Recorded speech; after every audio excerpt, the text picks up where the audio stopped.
ሰርጋችንን ተመልከት። አንተን ያገባኸው አንተ ባገባኸው ሰፈር አገር ብዙ መረበሽ የለበትም።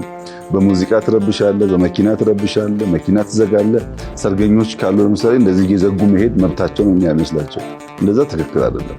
ኢንፍራስትራክቸር ለኛ ፐርፐዝ ብቻ ሳይሆን ለሁሉ ሰው ፐርፐዝ የሚውል ስለሆነ ተከባብሮና በጋራ መጠቀም ያስፈልጋል። እኔ አሁን ከተማ ውስጥ ስንቀሳቀስ እንግዳ ከሌለብኝ መንገድ መዝጋት አልፈልግም በየዕለቱ ለማድረጋቸው ስራዎች እና በምትሄድበት ሰዓት ፕራዮሪቲ ስለሌለ ሰዎች እያዩህ ማለት ነው እያዩህ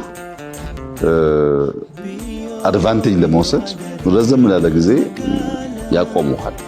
አሁን የተለመደው ስርዓት ምንድነው? የጊዜ ችግር ስላለ ሰውን በሙሉ ዘግተህ መሄድ ነው። ሰውን በሙሉ መዝጋት ኢኮኖሚ ይጎዳል፣ ሰው ያስተጓጉላል። ትክክል አይደለም። ሰው ግን ኮንሺየስ መሆን አለበት። የሆነ እንግዳ ከመጣ ምልክት ካየ ቶሎ መንገድ መልቀቅ ባህል ካላደረገ ምን ይፈጠራል? ወደ ቀደመው መዝጋት ነው የምንገባው።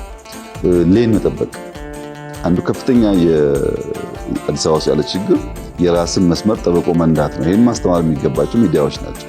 ሰዎች ሌናቸውን ካልጠበቁ፣ ስፒዳቸውን ካልጠበቁ ሁሉ ሰው ልክ እንደ ታክሲ ከሆነ አደጋ የሚያመጣል።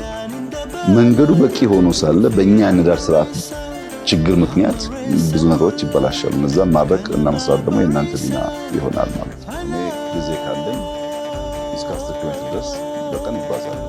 ይሄ ደግሞ እንደምታየው በእድሜ እናንተ መካከል ከፍተኛ ቢኖርም እስካሁን እንደዚህ እኩል የሚሻደረገ ነገር እሱ ነው እና በእግር መጓዝ ጠቃሚ ነው።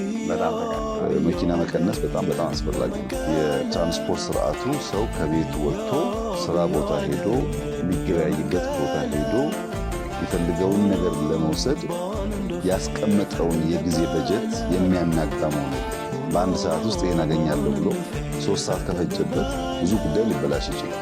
ያን ለማስተካከል የሚያስችል እድል ፈጥሯል። ነገር ግን ካልቸር ላይ ስራ ይፈልጋል። ትራንስፖርት ኢንፍራስትራክቸር ብቻ አይደለም፣ ካልቸር ጭምር። ካልቸር ላይ የእናንተ ስራ ነው።